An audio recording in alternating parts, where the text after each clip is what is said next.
Nonya church erabika nti teri after money. Eno church bannange mbabuulira amazima ga Katonda ali waggulu. Eyandekawo church ya mirembe, church ya Mukama. Tewetaaga kujjamu wadde n'ekikumi kyo. Tewetaaga kujjamu wadde n'ekikumi. Etaagayo obukadde wakati w'ekina 7 n'ekikumi. Nkyetaagayo ku ssente. Bulijjo bwe tuba tukola Good Friday, nze mummanyi sirimba. Era tetusasulirangako Good Friday. Naye eno tugenda kugisasulira. Agenda okulinnyako. Agenda kusabirwa omuntu eyandibadde yafa. Esaala yange ngisaba n'okukkiriza okusinga kwe nalina. Ekyokubiri, buli agenda okulinnya ku ttaka lino neetaagayo obukadde wakati w'ekina 7 n'ekikumi. Sandi agadde kugamba muntu nti jangu otuweeyo obukadde 5 oba 10 oba 2 oba 1. Naye bw'owulira ng'osobola ozindeetera enkya kubanga buli kyetu ng'osobola okuzimpa enkya oba goga nti nja kuleetayo ssente bwe ziti. Kwegayiridde jangu nkusabire Saala. Ng'olina ku ssimu ng'olina ku tayo essula ya 10 olunyiriri lwa 8 Bayibuli egamba bweti. Egamba muwonyenga abalwadde, muzuukizenga abafu, mulongoosenga abagenge, mugobenga dayimoni, mwaweebwa mu buwa nammwe muwengayo buwa. Kati ekibuuzo kiri nti abantu lwaki abasaba ssente? Kubanga ze yeetaaga ne wali azikonyeko nti nkyetaagayo obukadde nga 8 ku 10. Nanti kati nze nange kyenneebuuza kubanga otulaze nga ziri ekkanisa endala ezisaba ssente olw'ebyetaago bye babeera balina. Ekyo kikyamu era n'olaga abantu tebagendayo. Gwe lwaki Good Friday nga n'ettaka baaligula dde abantu bennyini ne rediyo muyina ya bwereere obulango mubukuba? Kiki kyoyagala basasulire buli omu okusasula ssente? Olaga nti ekkanisa zonna Katonda yazimuwa yazikulira.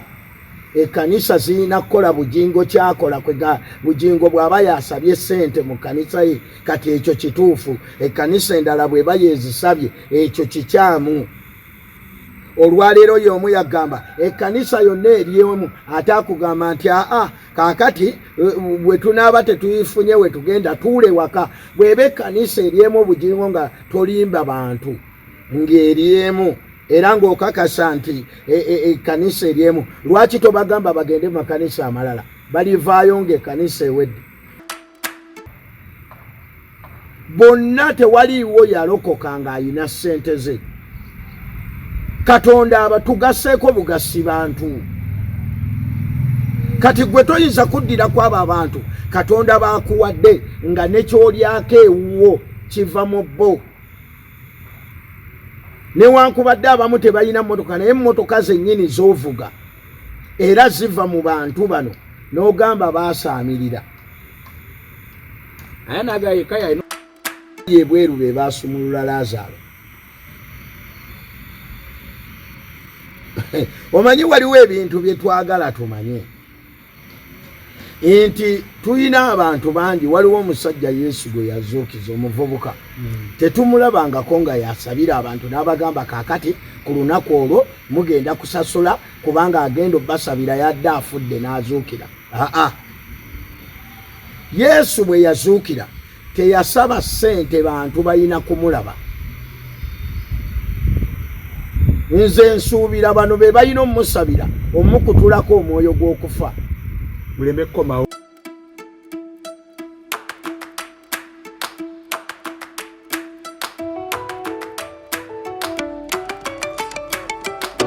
Nkulamusiza nnyo, nkwebaziza emirimu gy'osobodde okuba ng'okola. Mukama yeebazibwe nnyo yonna gy'osinza okuba ng'ate okugoberera. Weebale nnyo badde ddala aliko kye weekoledde. Subscribingako ku TV yaffe eno, ku channel yaffe eno, commentinga naawe alikinga, naawe nkwebaziza. Weebale nnyo, weebale ddala. Tukomyewo nate tugenda kwogera ku nsonga nnyingi nnyo. Tugenda kumanya n'ekkanisa entuufu gy'olina okugendamu kuba nakyo tukizudde nti abantu batomera amakanisa. Obeera wakyadde wantu obuuza kuba bannange ekkanisa eri wano okumpi ngende nsabe ng'ogenda osabirayo. Naku zino waliwo omusumba ali ku social media simanyi oba wamulabyeko alina ebigambo byagala tebitegeerekeka ali awo agamba sino Yesu tagenda kukomawo, Yesu si mwana wa Katonda, nga ate alina ekibiina ky'abuulira. Oyo taba musumba. Tonamulabako? Nanti kati omusumba oteekwa kubeera ng'oli omusumba asumba endiga za Kristo. Kati teriiyo musumba ate nga tasumba ndiga za Kristo. Njabukulagako obutambi bw'omusajja oyo obulabe naye simanyi ye ate wagiya wamukuse naye nga naye ku mukutu kwali. So abantu batomera nnyo amakanisa nga tomanyi kanisa gy'oyingiddemu n'ogenda obuukayo n'ebyokola ng'oli yazimba kizimbe mu linnya ly'ekkanisa naye nga ebikolebwa munda birala. Era pasita Bujingo yatulabudde ku makanisa yatugambye amakanisa getugenda mu kanisa esaba nnyo ssente tugenda nawo kubanga tulabawo. Kale Omusumba Osman Konkona gwe tuli naye olwaleero kesooka akulamuseeko ate oluvannyuma tutandike. Mbalamusizaako nnyo mwenna mu linnya lya Mukama waffe Yesu. Kansuubire nti muli bulungi, mwebale kugoberera. Mukama abampeere nnyo omukisa mu linnya lya Yesu. Amiina.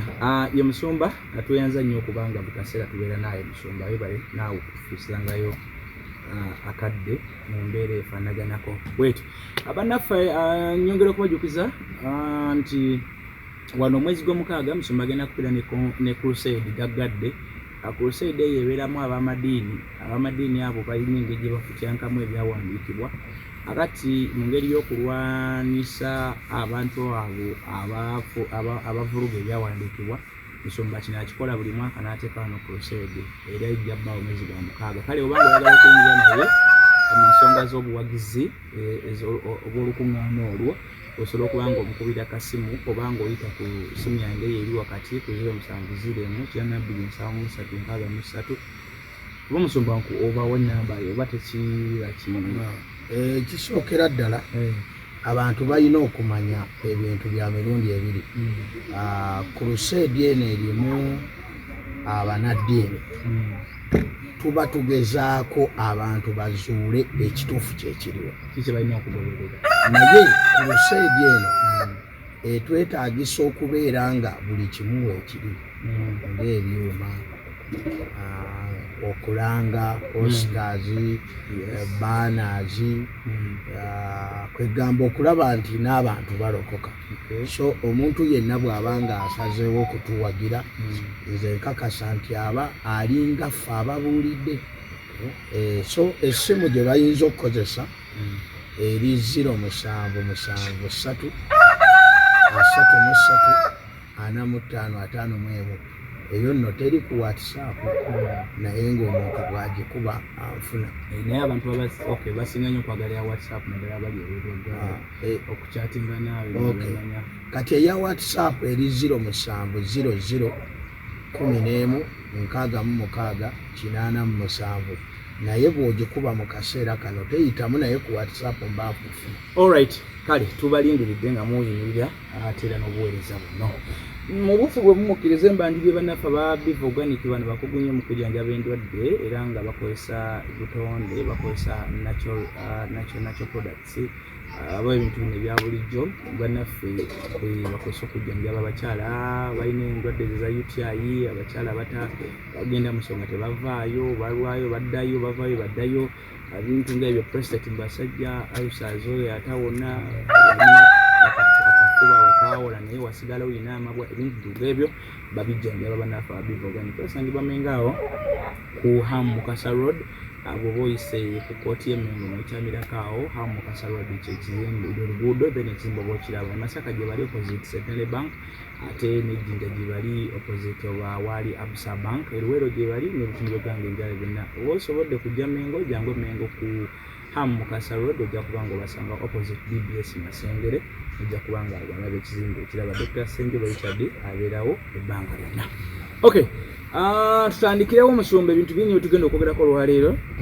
Naye musumba Bujingo ono waliwo bayira w'omuntu ankubidde essimu nga weewa asabira wa musumba Bujingo naye naŋŋamba simwogera amannya ge naye n'abaako ebintu byambuuza namba bimbuliza musumba Konkona nimusose mugaye ate musumba Konkona atasabira wa Bujingo addamu ate ebye wa Bujingo naŋŋamba bino bya mwoyo nsumba yinza okubaako n'okumanya ku byo kati ebyo ebimu ku ebyo tugenda kubirabira wano mu nsumba byayogedde era abadde akootinga mu nsumba byayogedde kale nja kuba mbikubula kasooke tulaba akatandika omusumba ono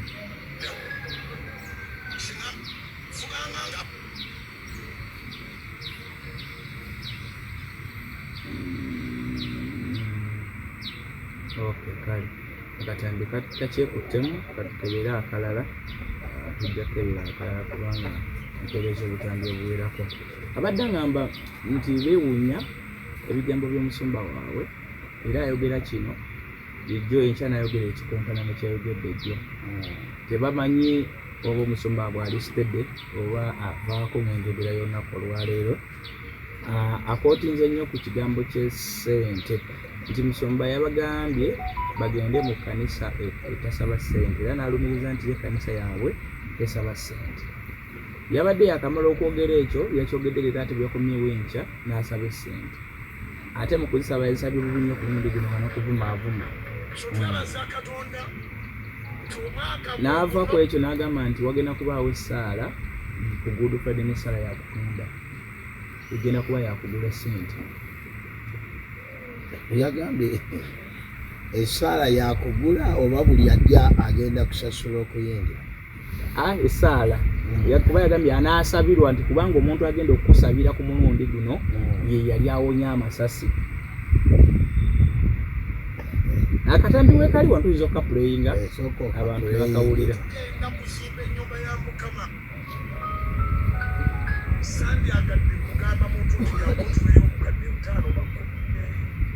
Abantu ine kitabamu olw'okuzimba enkya oba ku lwokubiri nga nti njakuleetayo ssente bwe ziti wegaridde jangu okusabiriza okusinziira ku wano bwe twetaaga nandyagadde osituke nga tolinaamu katemba yenna ng'olina ssente zonna amasaasireese naye ku lwokubiri naye ku Mande ngenda kuzireeta tuyimirirawo era nzikiriza ntikisobola kwonoona budde bwokiri okubeera wano nga noonya obukadde 7 ku kikumi eyo lukuŋŋaana lwe tugenda okusembyayo wano watuuse wano nalabye mufano oyina ekitaba nsaba okozesa ku kitabo kyo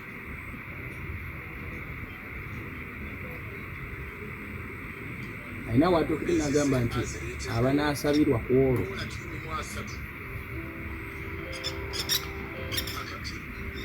nsaba ogere ng'obayita mu owandiika amannya amawunti n'essimu ezo no zo zeeyogerera nsaba oveeyo ng'ovaayo ku lubo ali ku sooti fm nawe ali ku sooti omukazi wakamesa bwomuwento nawo oza ziri mekano n'omugamba ziri okuwandiika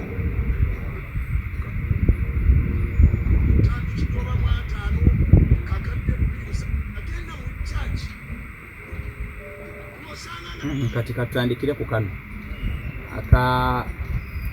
ng'alabula ku kkanisa ezisaba ennyo ssente agamba bw'ati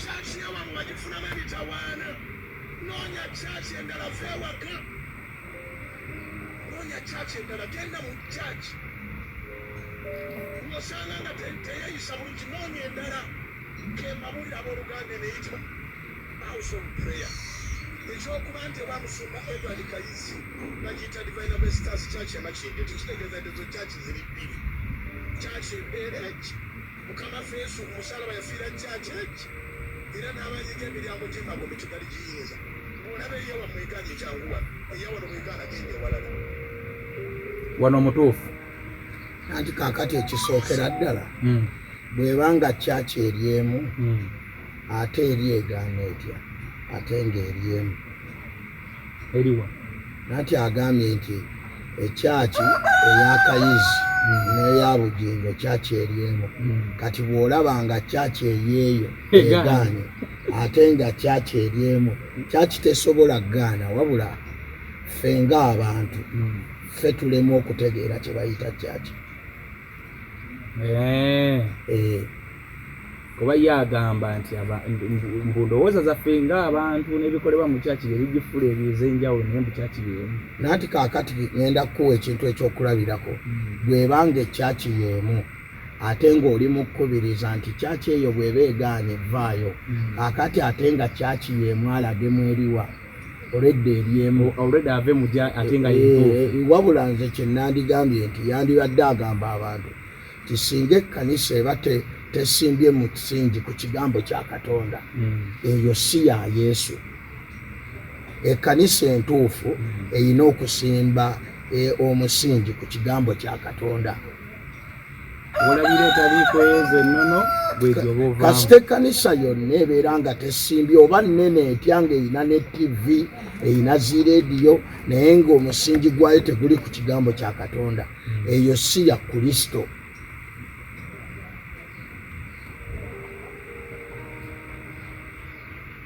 osigala okyali mu kyaki tambula ogende mu kyaki mu biseera eby'ebizibu oleme kukemebwa kifo bwekiki kati kawo tuvuddewo kati ono essira ono eyabadde ampa obubaka buno yabadde ayagala kumuyamba ekisooka nga tunaba kutuuka ku ssaala ery'okuwera nsumba yagambye nti ekisooka bagenda kubona olukuŋŋaana lw'okusonda essente nti olugenda okusemberayo ddala basime omusinzi gw'ekyaki era mbu kya mwaka guno n'agamba nti tafuddeyo wajje onoobeera nti naye bakkirize gy'anaabagambanga nti bwe banaabasima omusingi gw'ekyaki kati banaagambanga nti leero tetujja kusaba mugumiikirize mubeereyo ewaka oba bwe banaabayitanga nti tujja kusabira ku Baati Valley tugende eyo oba nti leero tugenda kusabira kannabulemu tugende eyo nti wano tuveewo ekkanisa omusingi gugenda kukola kikusituka. Ono n'aŋŋamba nti naye tuliko eka 8.5 musingi ki ogw'ekkanisa egenda okumalayo eka 8.5 tuwuleeko ne tusobola okugira nga tusabira nga musingi gwe gusimibwa. N'aŋŋamba nti amakanisa mangi ge bazimba naye talabangako nti abakristaayo ab'omu kanisa bwe baalekeddaawo okusaba paka ekkanisa lw'ebizimbibwa oba nti bakati bavuddewo awo basabira Namugongo balikomawo ekkanisa eno ewedde okuzimba. Kale omuntu ono ng'alinamu okweralika nti musumba tabanga ali mu lukwesi lwa kutuzikiza tuleme kuddamu kusaba ekifo akisammula kitundu. Kaakati ekisookera ddala abantu b'e Kanani twagala kubajjukiza ekintu kiri kimu nga omusumba tannaba kubagamba nti bagenda sima musingi yandibadde asooka kubalaga ku matiriyo nga tebannaba kusima musingi gwa nnyumba yonna matiriyo yasooka ne balaba matiriyo ng'ayiisa babuddwa ne bayisa ekigere kasita obeera nga ettaka lyayiika 8 sisuubira nti ekyo ekizimbe kigenda kumalayo yiika ezo. Ekyokubiri nti yasuubiza abantu b'e Kanani n'eggwanga lyonna n'agamba nti ye tagenda kukozesa bintu bya wano bagenda kuleeta ebisenge nga biwedde okuva e Isirayiri. Kati nze kyendabamu chance eri awo kusinziira ebigambo bye yayogera naffe kansuubire tagenda sima busingi naye agenda kuleeta ebisenge ate ekintu kino eky'ebisenge kati eyo ekkanisa mu mwezi gumu eba ewedde kuba biba byakupangawo bupangi kubanga yagamba nti ebisenge biva Isirayiri. Kati abantu bandibadde batunuulira kusinziira sente ze baawaayo kubanga yabagaa zino sente ze tusonda ebisenge biva Isirayiri kampani si zaawana ezigenda okukola. yagambye yeetaagayo bukadobola wakati w'ekinaana 10 naati kaakati egwe wennyini osoose n'ogamba nti ekkanisa eziri after money ezisaba sente zidduke oziveemu ate dakiika yemu eyiyo gwe mwoli mwokyogeredde kati ate oli mu kusaba sente. Kati kye neebuuza sente ze bawa mu kkanisa ziri endala ezo zo ziba za kibi ze baweena ewa Bujingo zez'omwoyo omutukuvu. Naye nze njagala kutegeeza abantu nti okuwaayo kya bwa Katonda era buli muntu yenna osobola okuwaayo ky'osobola toweekaka naye kyosobola okuwaayo oteeka okuwaayo mu ngeri yonna, kubanga tewali kyotagenda kuweerayo. Olaba n'abakyala betuwasa okumukuwa ate nga Katonda ye yamutonda, omala kuwaayo ne bakuwa. Gavumenti etukulembera ya Museveni tugiwa omusolo, era gwe guyamba abaana ba Museveni okusoma, gwe guyambye abaana ba minisita okusoma, bemupya abaana baabwe okusoma, era ne bakolako n'ebintu ebirala. Amalwaliro tusasula omusolo gavumenti, naye tuwaayo sente okutujjanjaba. Amasomero tuwaayo, olira bulungi. Kati okuwaayo kwa bwa Katonda, naye owaayo kyosobola. Kati Bujingo kye kyamulemye okusomesa, yandibadde agamba abantu nti abatunda essaala nga batunda ntunde, abo Bayibuli ebagaana. Bw'osoma Matayo essuula ya 10 okuva ku lunyiriri olw'omunaana, agamba abantu mubasabire, naye mubasabire ku bwereere. Naye okuwaayo engeera kati bwali mu kuzimba, okuwaayo omuntu yenna asobola okuwaayo, kubanga tawa Bujingo naye awa mu bwakabaka bwa Katonda. Kati omukyalo nampereza katambi era konsani ye wano weeri.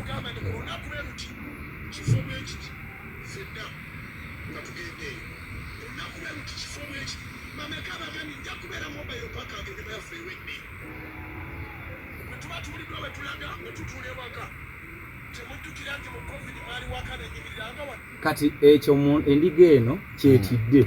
Tomusumba atugamba ati nti tugenda tandika okutambula kubanga wano bali muzimba. Nanti kati nze nja kootinga bigambo by'omusumba.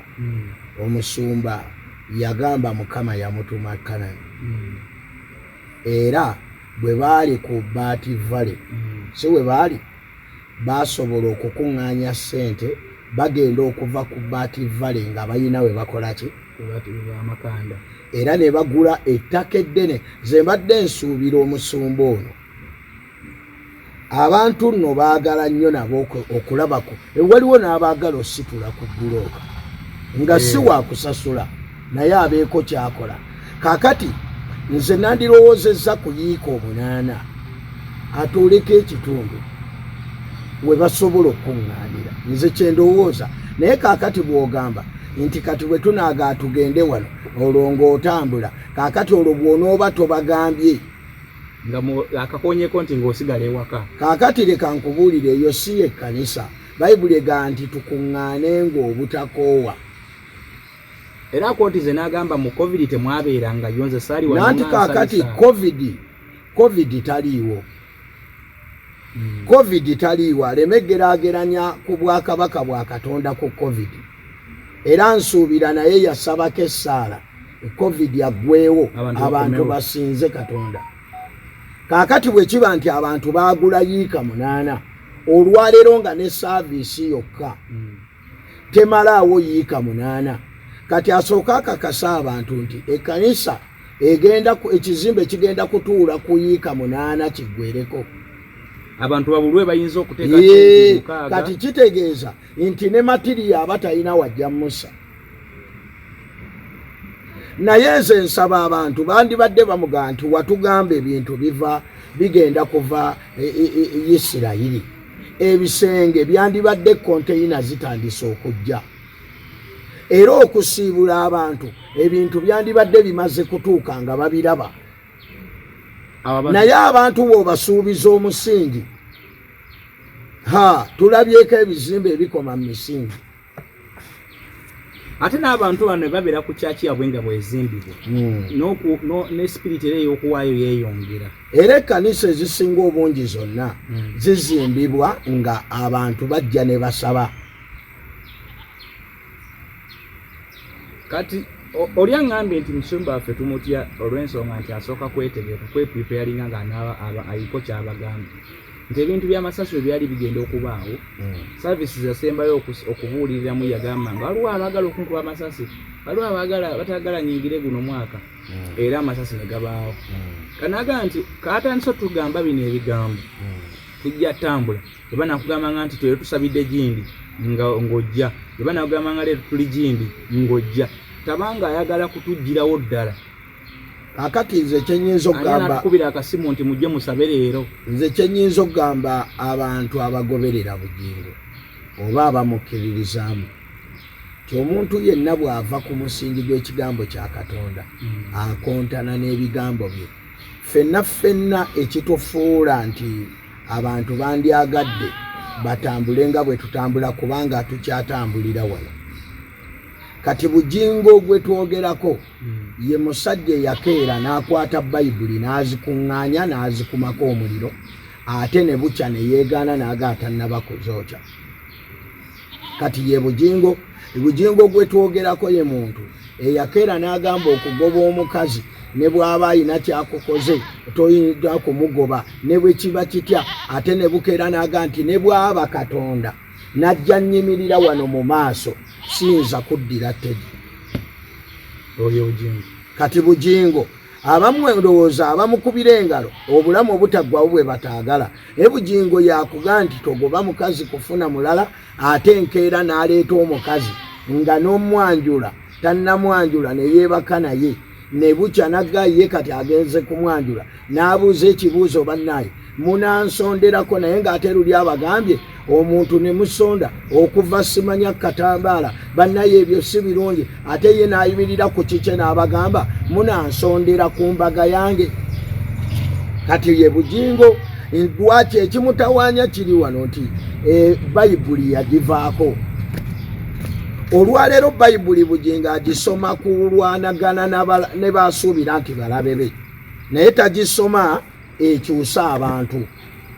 Kyova olaba asobola okuyimirira n'agamba ezo mbwa abo ababuuza Pentagoni mbwa naye ate najja n'akooti nga awatali kyawandiikibwa ekyo n'akugamba gwe kebera mu Bayibuli yo.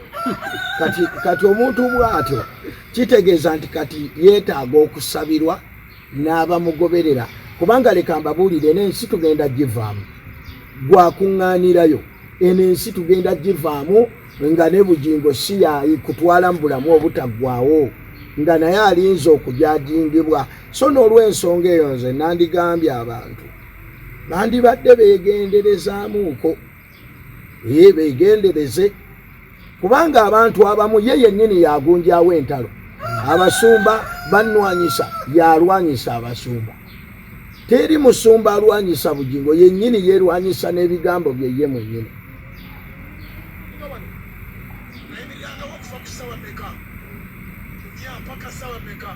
Ekitegeeza yonna yomuna temuze mu kyaki mujja kubeera waka kuba ne mukopi.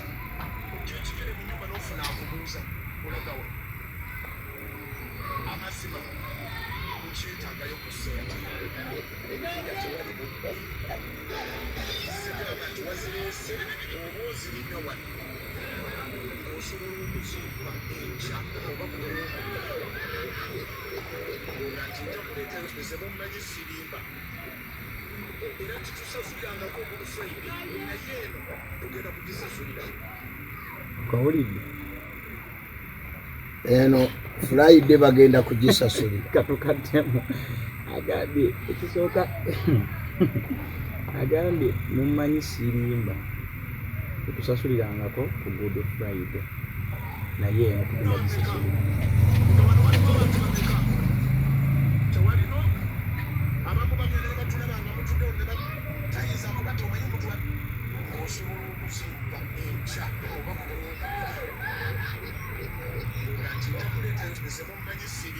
Wow.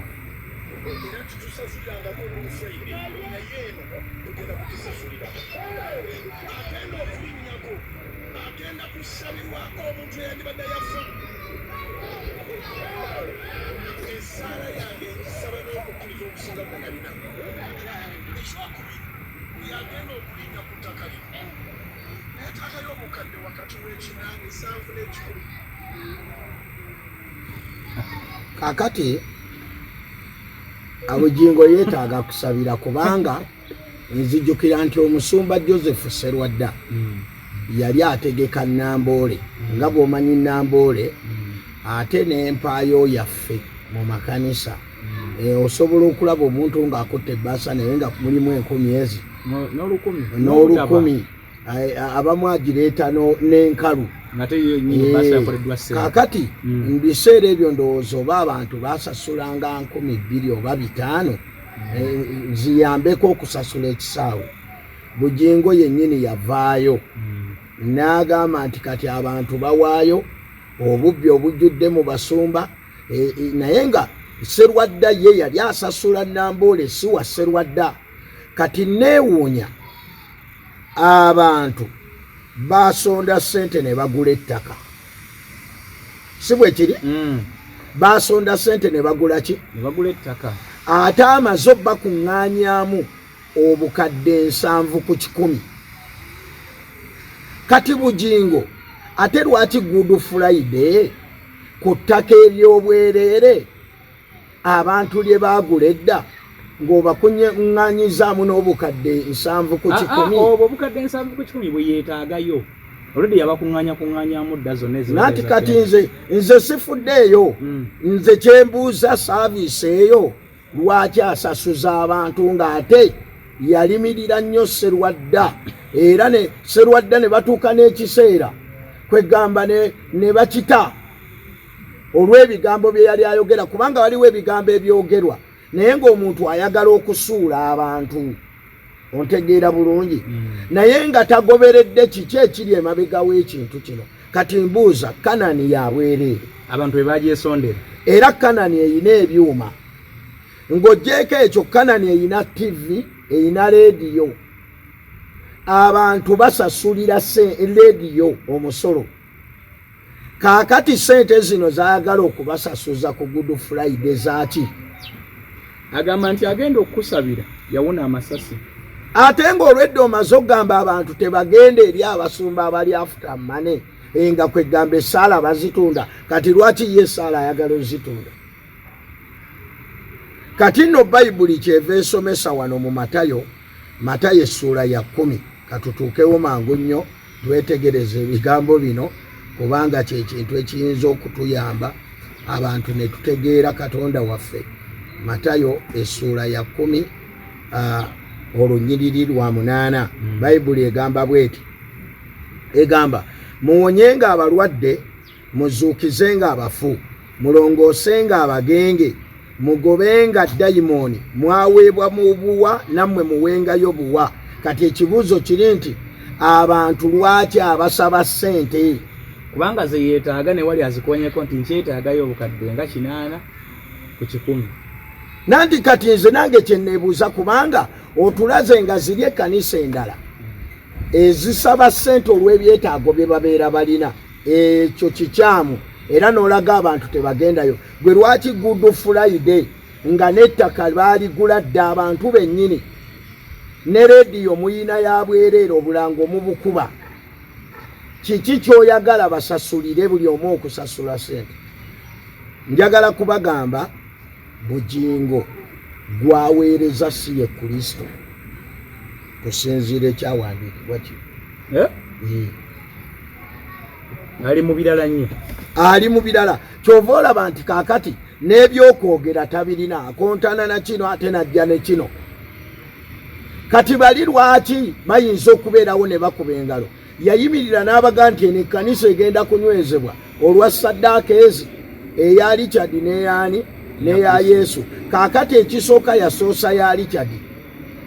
Kati abantu bano bawonge, era bw'ayogera balabanga mutuufu, bakuba bukubi mu ngalo. Naye Bayibuli egamba mu Yokaana essuula ya 8 olunyiriri olwa 32, bwe mulitegeera amazima n'amazima gabafuula ab'edde. Amazima gali mu Yesu. Omuntu yenna bw'asuulawo Bayibuli n'atandika okukola ye byalowooza, kigenda kumujja ku mazima gano agali mu Bayibuli. Kati essaawa eno Bujingo agezaako okwekuumira mu mawulire. Kisooka abantu be agezaako okubalaga nti ye talina kibi mu maaso ga Mukama, naye nze mmanyi nti obuzibu kati buva mu kuva mu ndagaano ey'obwakabaka bwa Katonda, n'ayagala atambulire mu ye byalowooza. kyova olaba leero ayogera kino najja n'akugamba nti nze gundi yabadde andabirira yamanyi byennyambala we bibeera Richard ate enkeera najja n'abagamba nti wali nabadde neerabidde kaakati andabirira era amanyi byennyambala kati ate ye makula kwegamba nga yakontana ate ne bakuba engalo kati abantu bwe batyo baba bawonge nga baawambibwa emyoyo. Kyova olaba mu Bayibuli wano waliwo omusajja omu gwe njagala nkulage abantu bayinza obutakitegeera naye nze kambalage ekyawandiikibwa kino kiri wano mu ebikolwa by'abatume essuula egenda kubeera ya 8 ebikolwa by'abatume essuula ya 8 katuve ku lunyiriri olwokutaano. Bayibuli esomesa bweti Filipo n'aserengeta mu kibuga eky'e Samaliya n'abuulira Kristo. Ebibiina ne biwulira n'omwoyo gumu ebigambo Filipo byayogedde. Bwe baawulira ne balaba ebyamagero bye yakolanga. Owulira bulungi? Balabye ebyamagero bye yakolanga. Bawulidde n'omutima gumu. Kaŋŋende ku lunyiriri luno olw'omwenda. Naye waaliwo omuntu erinnya lye Simyoni eyakolanga eddogo edda mu kibuga omwo n'awuniikirizanga eggwanga ly'e Samaliya ng'agamba nti ye mukulu era nga bw'olaba Bujingo bwe yeekuza yakulaga nti ekkanisa zonna Katonda yazimuwa yazikulira. Ekkanisa zirina kukola Bujingo kyakola kwega Bujingo bw'aba yasabye ssente mu kkanisa ye kati ekyo kituufu. Ekkanisa endala bw'eba yeezisabye ekyo kikyamu. Olwaleero y'omu yagamba ekkanisa yonna eryemu ate akugamba nti kaakati bwe tunaaba tetuyifunye we tugenda tuule waka. Bw'eba ekkanisa eryemu Bujingo nga tolimba bantu ng'eryemu era ng'okakasa nti ekkanisa eryemu lwaki tobagamba bagende mu makanisa amalala balivaayo ng'ekkanisa ewedde ate oba ekkanisa eryemu. Kati wulira Bayibuli kyegamba nti tuli mu bikolwa by'abatume 8 tuli ku lunyiriri olw'omwenda. Kati naye waaliwo omuntu erinnya lye Simyoni eyakolanga eddogo edda mu kibuga omwo n'awuniikirizanga eggwanga ly'e Samaliya ng'agamba nti ye mukulu. Ne bamuwulira bonna okuva ku muto okutuuka ku mukulu nga bagamba nti omuntu ono ge maanyi ga Katonda agayitibwa amaanyi. Ne bamuwuliranga kubanga ennaku nnyingi yabawuniikiriza olw'okuloga kwe. Naye bwe bakkiriza Filipo ng'abuulira enjiri ey'obwakabaka bwa Katonda n'erinnya lya Yesu Kristo ne babatizibwa abasajja n'abakazi. Kati kino kye njagala okusooka okulaga. Wano tufunye abasajja 2 abali mu kibuga. Omu azze buzzi naye waliwo omulala aliwo. Ono aliwo abantu yabawonga bamulowooza okuba nga alina Katonda naye ebimufulumamu byawukana n'ebya Katonda. Abantu bonna bamuwa ekitiibwa abato n'abakulu. Kyova olaba nti Bujingo kye kimuliko naye ng'ekyamazima gwaweereza akontana naye kubanga Kristo Yesu ayina enkola ze endala. Kristo Yesu tayinza kuganya bulimba kutuulamu gwe kubanga Bayibuli eyogera mu Yokaana 8:4 taata w'abalimba ye Sitaani. Naye gwe akatuuti n'obeera ng'okalimbirako buli ddakiika n'okalimbirako watugamba nti bali abaasoloozanga ssente mu nkuŋŋaana abo baali bakyamu era babbi. Kati ate gwe Good Friday oyagala gisasuza ate nga b'osasuza be baagulaawo. Sente ezaagula ekkanani tekuli 10 kya Bujingo. Bw'agamba nti lino yawona amasasi era nti omuntu agenda okukusaba yali afudde n'awona, ekyo kiba kyakwewanira motuka no kisasuza. Yo walabako Lazaalo ng'asabira abantu oba walabako Lazaalo ng'asumulula abalala. Ngamba abaali ebweru be baasumulula Lazaalo. Omanyi waliwo ebintu bye twagala tumanye. nti tulina abantu bangi. Waliwo omusajja Yesu gwe yazuukiza omuvubuka, tetumulabangako nga yasabira abantu n'abagamba kaakati ku lunaku olwo mugenda kusasula kubanga agenda obbasabira yadde afudde n'azuukira. Yesu bwe yazuukira teyasaba ssente bantu balina kumulaba. Nze nsuubira bano be balina omusabira omukutulako omwoyo gw'okufa mulembe komawo.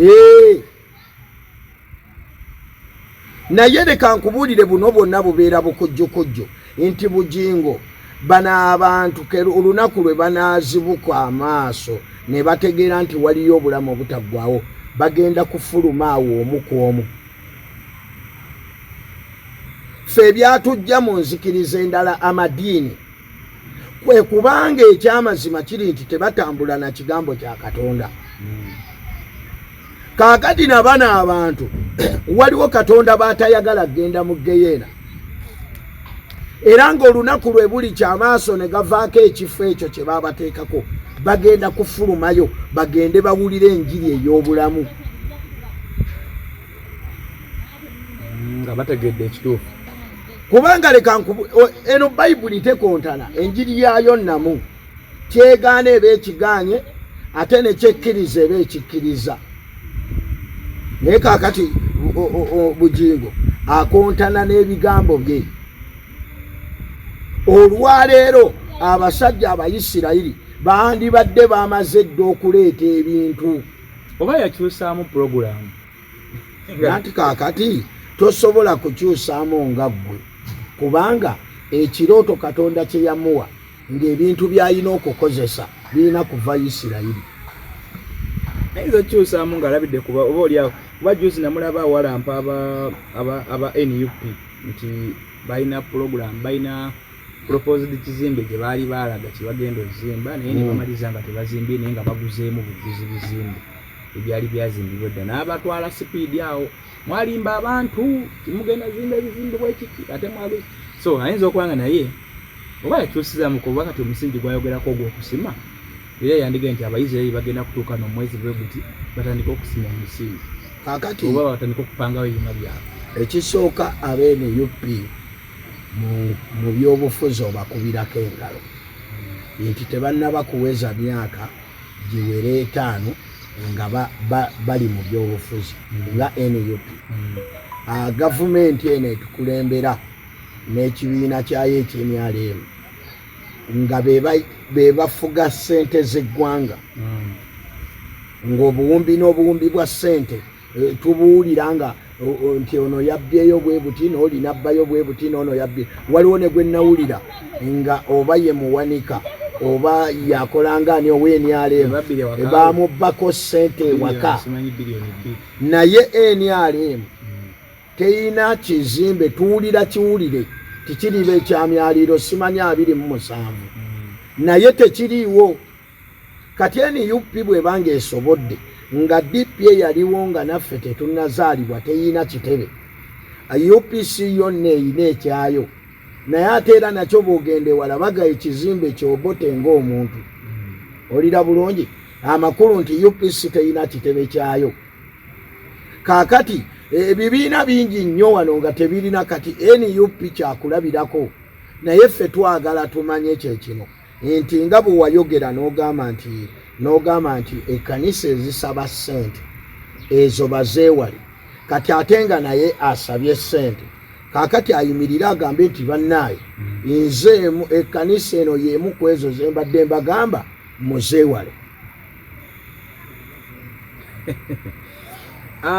Omuntu ono azzeemu n'ambuuza aŋambye yabadde yeewuunya ku kika kya njiri Bujingo gy'abulira ennaku zino era naye ampereza akatambika.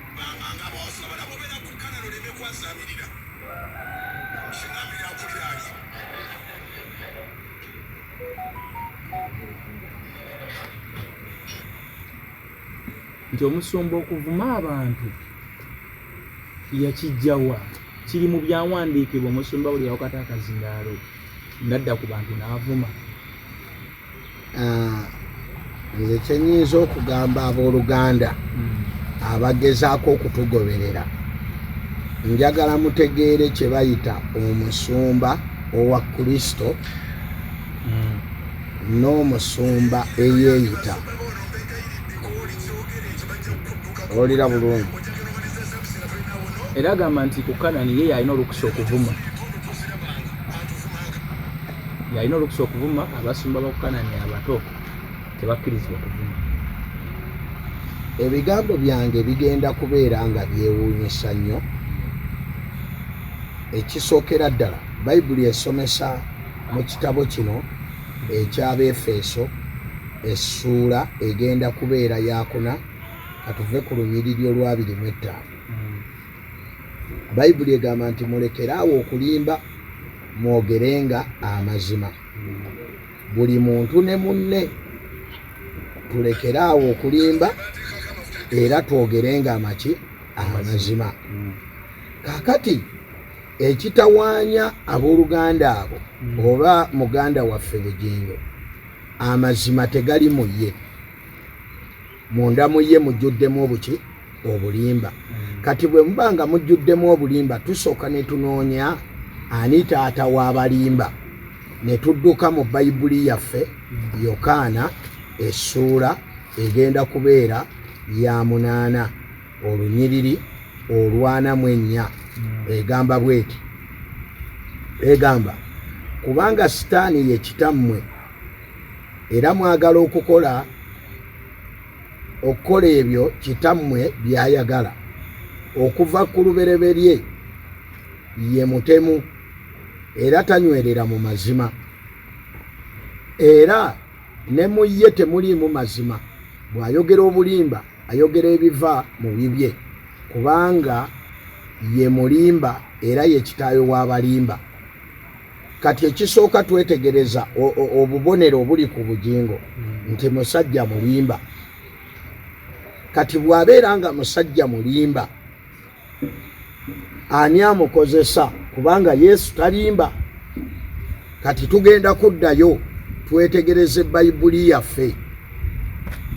Katugende mu kitabo kino ekya Yakobo. Nkankozeseeko eno ey'essimu nsobole okwanguwa. Yakobo essuula egenda kubeera ya 3. Yakobo essuula ya 3 olunyiriri katuve ku lw'13. Ani alina amagezi n'okutegeera mu mmwe alagenga mu mpisa ennungi mu bikolwa bye mu magezi amawombeefu. Naye bwe muba n'obujja obukambwe n'okuyomba mu mitima gyammwe temwenyumirizanga. Olira bulungi, temwerimbanga okuziyiza amazima. Amagezi gano si ge gakka okuva mu ggulu, naye ga mu nsi, ga buzaaliranwa ga Sitaani. Kubanga awaba obujja n'okuyomba weewaba okutabukatabuka olw'okukola obubi. Kaakati tumaze okukizuula nti Bujingo ekisookera ddala muyombi, ekyokubiri mukambwe nnyo, ekyokubiri kwegamba muvumi. Okuvuma si nkola ya Kristo, wabula gano magezi gava eri Sitaani. Kati woolabira nti omusajja yava ku mulamwa yenna eyali omuweereza wa Mukama ng'avudde ku mulamwa, kwe kubanga ebimufulumamu si bya bwa Katonda. Ekisooka bali abantu obalaba abatudde awo bonna baatondebwa mu kifaananyi kya Katonda. Ekyokubiri bonna baweereza ba Katonda, lw'ensonga lwaki sente z'osaba ziva mu bo omulimu guno guyimirire.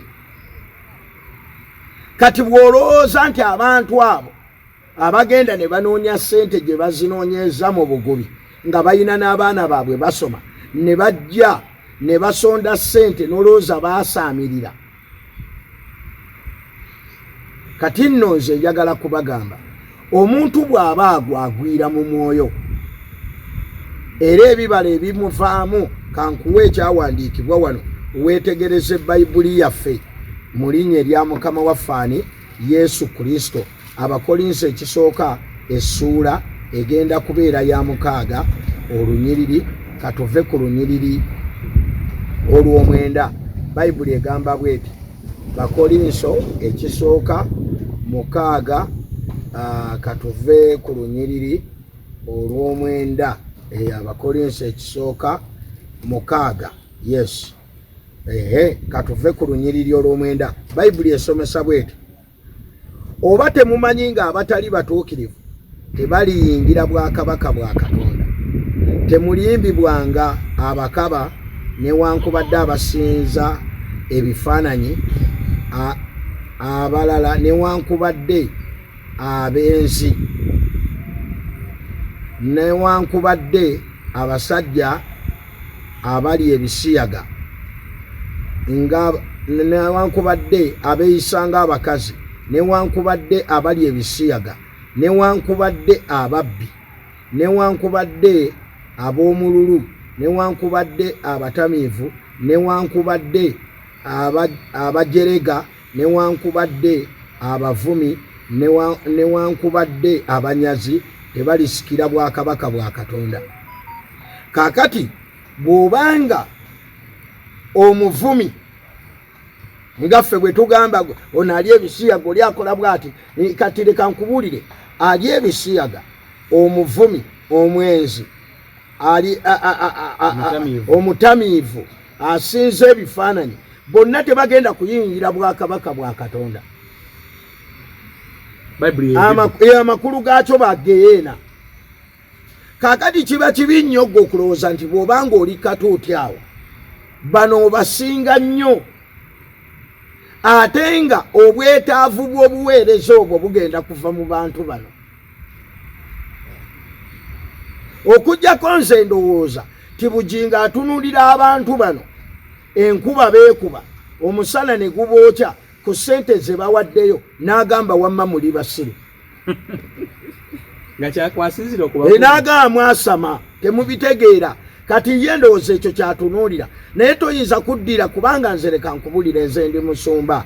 Abasumba tugenda okujjanga nga Katonda ekinene nnyo akulekedde engoye zokka n'akutuma nga ne gy'olaga toyina kintu. Katonda aleeta buleesi bantu ne bawanirira okwolesebwa kw'olina, tosobola kuvuma bantu abo. Nawe kujulizi bwa Pastor Jamada gyagenda kikomera bagamba nti yaliko mu mbeera nga gomesi ya mukyala we emisana bw'ajambala nga gomesi ekiro gye weebikka. So Katonda yamutumira mu mbeera ey'obwavu ennyo naye ng'ayagala atuuse kyabasumba wano mu Uganda naddala bano ba kitaffe abaatusooka kubanga kati waliwo abaana abamu kati obwongo bwogi oli atuula ku mutimbagano n'ayiiya naye bali batandika bakuba ngoma.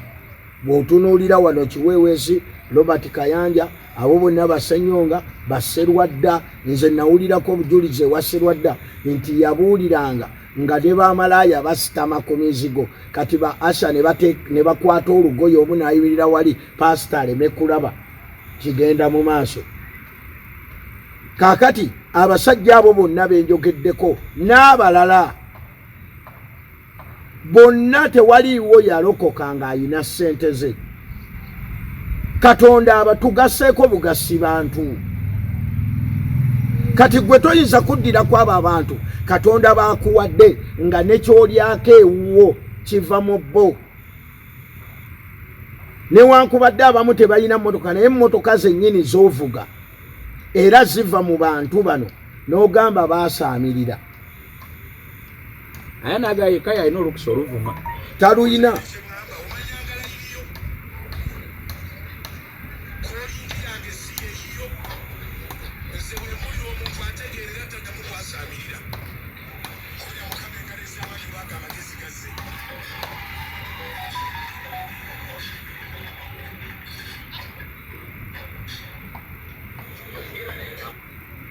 yoyo musomba langa agamba abasumba abato bo ku church eyo bwe munaavuma abantu ne babakyawa mwe mumanyi nti yeye kaya alina okukola ki yeye alina olukusa okuvuma.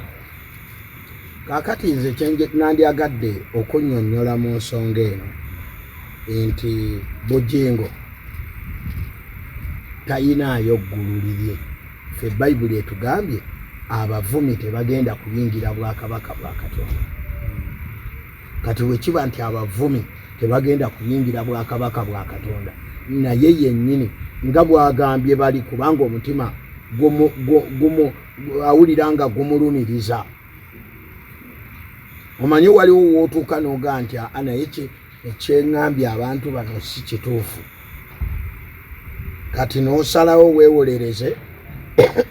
Omanyi ffe twayinayo omuntu eyo mu kyalo ng'afuka ku buliri, naye nga bw'aba afulumya omufaliso nga waliwo omugenyi ajja yeekwasa omwana, bannanga omwana afuka ku buliri ono, omusulo gwonna gujja gutiiriika butiiriisi, naye ng'ekyamazima ye yennyini yafuka ku buliri. Kaakati Bujingo amanyi nti buli kyakola ali mu nsobi kati essaawa eno, ate era alaba nti ekyo ekintu Katonda si kye yamuyitira kwe kulabula bano, kubanga Katonda tatuyitangako kuvuma, wabula asooka kutunuunamu buvumi, atunuunamu obugwagwa, n'atussaamu obuntu bulamu, n'atussaamu obuwombeefu, n'atussaamu enjiri ey'okwagala. Kubanga bano boovuma otadde emitimbagano gyonna gikukutte, social media eryoko, TV zonna, radio zonna, kitegeeza n'abali eri mu byala abakugoberera obavumye bavumiddemu. Bubonero ki kwolabira omuntu agudde? Obubonero kwolabira omuntu agudde, ekisooka kwe kuva ku kigambo kya Katonda. Ekigambo kya Katonda ng'era bwe tusomye, omuntu agudde yenna kasita w'olabira nti agudde aba takyasobola kutambulira mu kigambo kya Katonda. Kikabonera kakulu. Ako ke kakulu, kubanga ekinfuula omulokole kwe kujeemera Sitaani. Yo Bayibuli egamba etya? Esomesa wano mu Yokaana ekisooka, katwetegerezeeyo, twetegereze Yokaana ekisooka essuula ya 3 olunyiriri katuve ku lw'omunaana. Bayibuli egamba bweti, akola ekibi wa Sitaani. Ate wenkuguulidde, kubanga tulabye eri ng'okuvuma ebyo byonna bya Sitaani. Yes. Kati Bayibuli egamba nti akola ekibi wa Sitaani, kubanga okuva ku lubereberye Sitaani yakola ekibi. Omwana wa Katonda Yesu kye yava alabisibwa amalewo ebikolwa bya Sitaani.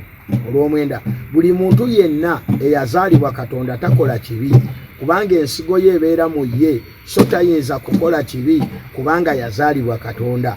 Olw'ekkumi, ku kino abaana ba Katonda n'abaana ba Sitaani kwe tubalabira. Buli muntu yenna atakola butuukirivu si wa Katonda, newankubadde atayagala baganda be. Kaakati ngenda kukuwaayo ekintu ky'oyinza okutunuulira. Bujingo baganda baba abakristaayo abasumba abaagala. Bano basiiba bavuma buli lunaku. Kati akabonero akasooka keeko.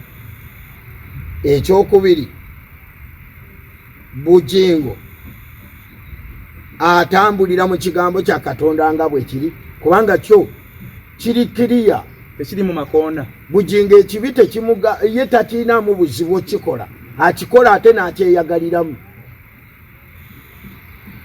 Bujingo okulimba si kizibu kye, ate Bayibuli egambye taata w'abalimba ye Sitaani. Kubanga Bayibuli etusomesa nti Katonda si muntu okulimba n'okwejjusa.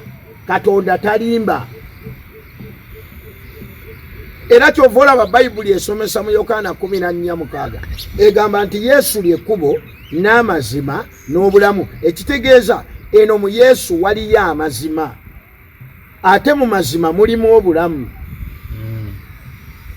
Kaakati ate ono kubumu obubonero obukulaga nga bwa Sitaani mulimba, muvumi, akyawa abasumba baganda be.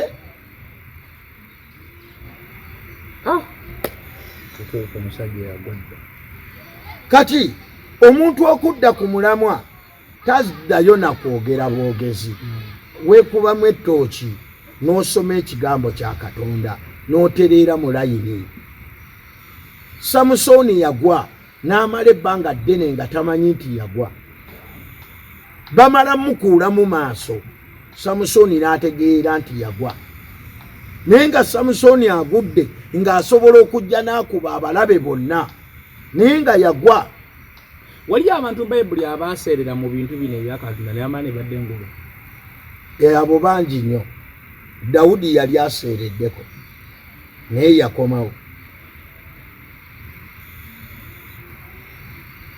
Dawudi yaseerera naye n'akola ki? Omulala bamuyita Yona. Yona yaseerera mu kigambo naye yamala n'ategeera ensobi ye n'akomawo. Kaakati nze kino kye njagala okugaa, waliwo omusajja era bamuyita Peetero. Peetero naye yaseerera mu kigambo, nsuubira wamusomako okwo. Peetero yaseerera mu kigambo, Yesu n'atuuka n'omugamba, dde ennyuma wange ggwe Sitaani, kubanga oli nkonge gye ndi, kubanga tolowooza bya Katonda wabula olowooza eby'abantu. Amakulu gaakyo buli lw'olowooza ennyo eby'abantu obeera wa Sitaani. Ontegeera kye ŋŋamba? Kaakati oyo naye bwe yategeera yakomawo. Oba onfuna? Bwe yategeera yakomawo n'agawaayi kenkomewo eri Katonda. So njagala kunnyonnyola nti ŋŋambe nti ebimu ku biraga nti wagwa. Bayibuli egamba tulibalabira ku bibala. Watugamba nti abasumba abaali bajjako abantu ku 3 Desemba sente ziyambeko okusasula ekisaawe baali babbi era babi nnyo. Naye yennyini kyamanyi obulungi kubanga yaliko mu ndeeba era ng'akimanyi nti esaawa si kyabwerere. Era ekyo yakyogera abantu balowooze nti ye mutuukirivu nnyo, tajja kuba na bwetaavu, byonna Mukama yabikola. Kati enkeera n'ogamba abantu nti Good Friday eno buli muntu agenda kusasula. Lwaki basasula? Mu ttaka lye baagula. Kaakati ebyo bye biraga nti kati akulembera Bujingo Sitaani. Ainako yaweeranga ne kwa accountability ng'abalaga ensaasaanya n'ennyingiza bwe yabadde. Yabadde asaba ssente, naye ssente yalemye n'obbabuulira kye zigenda okukola. Neetagayo wakati w'ensanvu n'ekyo. Tamanyi nazaayagala. Kubanga omuntu yenna bw'ojja ng'oli w'amazima nga muyina ekyetaago ng'ekkanisa, ekisooka muba mwatudde dda n'abakadde oba n'abaweereza ne mugaa nti twetaaga obukadde 100, naye tosobola kujja katuuti n'ogaa nti neetaaga obukadde 7 ku 100. Yagambye abamulowoozesa nti ajja kubba obusente bwabwe bungumi 5 talina gyabutwala ng'alina ekyapa kya $8,000,000 mu kibuga akati. Nanti kaakati ekyapa $8,000,000 baani abaazisonda? Ku famire ye kuliko eyasonda $1,000,000 oba ye yakwatako akakadde ka $1 n'akateekayo? Bantu be baasonda, eyo kanisa y'abantu. Ekyokubiri kye kino, yennyini yagamba Ssenyonga n'aga nti ekikanisa kiringa kiyumba kya mbizzi, bw'atyo bwe yakiyita. Naye ng'ate nti Ssenyonga asula mu nnyumba ez'omulembe, kanisa emulemye okuzimba. Ne bukya n'azimba ennyumba matiribona ku ssente z'atasobola kulaga nti oba yazijja mu bizinensi bweti. Olira bulungi? N'azimbira omukazi atali mutuufu mu mateeka g'ebyawandiikibwa, ng'omutuufu amulese eno. Olira bulungi? Wenjogerera omusajja ono kwegamba ebimu ku biraga nti omuntu yagwa kubeera mulimba. Musumba Siibula, leero tukome wano. Bannaye mbaagala nnyo mu linnya lya Yesu, Omukama abatuweera omukisa. mubeere bulungi. Ddamu obawe ennamba abaagala okuyimira naye mukuŋŋaana. Bannaye njagala kubasaba mu linnya erya Yesu muyimirire naffe ku Crusade. Crusade tunoonya obukadde 3.5 bugenda kutuyamba okulaba nti Crusade etambula bulungi. Eriwo mu mwezi gwa 6 wiiki egenda kubeera yakusatu. Tutandika nga 16 tugenda kumaliriza nga 23. Osobola okuyita ku namba y'essimu eno 0773 33 45 ate eno yo ye ya WhatsApp eri 0700 11 66 807. Kati ye ya WhatsApp tokuba okujjako ng'onkubidde ku WhatsApp kwennyini naye eri gyensoose okuba. Mukama abawo omukisa. Okay, toyanza ge Musumba Usman Konkona gwe twali nayo nako olwaleero naye era ndowooza kakati mutegedde mwe abasabire wa pasita gendayo ng'omanyi naye nawe mutwale ku budde okumanya ku byawandiikibwa. Muleme okugobera bugoberezi nga Ekereziya Katulika kubanga Ekereziya ndowooza faaza yaba n'ekyawandiikibwa ekyavudde e Roma, ekyawandiikibwa essomo lya leero. Ekereziya Katulika lyetuwadde okuva e Roma. Najja nasoma essomo ebbereberye n'oli najja nasoma essomo ebyokubiri. Gwe n'oddeeka nga tolina kyotadde mu mutwe wadde. Mwesomere ku byawandiikibwa oba oli amujja n'akutegeera abantu bano nga bo tebannaba kutegeera nti mubategeere. Kubanga omuntu akugamba atya nti Good Friday n'ogenda kugisasuza ssente nawe n'okuba mu ngalo. Waakiri azisabe mu kintu ekirala mu ngeri endala. Era asobola kugamba nti no Good Friday n'ogenda gisasuza ssente ate n'akuwa n'ensonga mbulunze nawuna amasasi. Lwaki Katonda oyo yakuwonya amasasi naye tojja n'omugabira bwereere? Ate Katonda yakuwonya amasasi ogenda tunda mutunde. So abantu namwe musaana okwebereramu, musaana okumanya ebintu nga ebitambula nga tebabasoma Bayibuli batebazirina.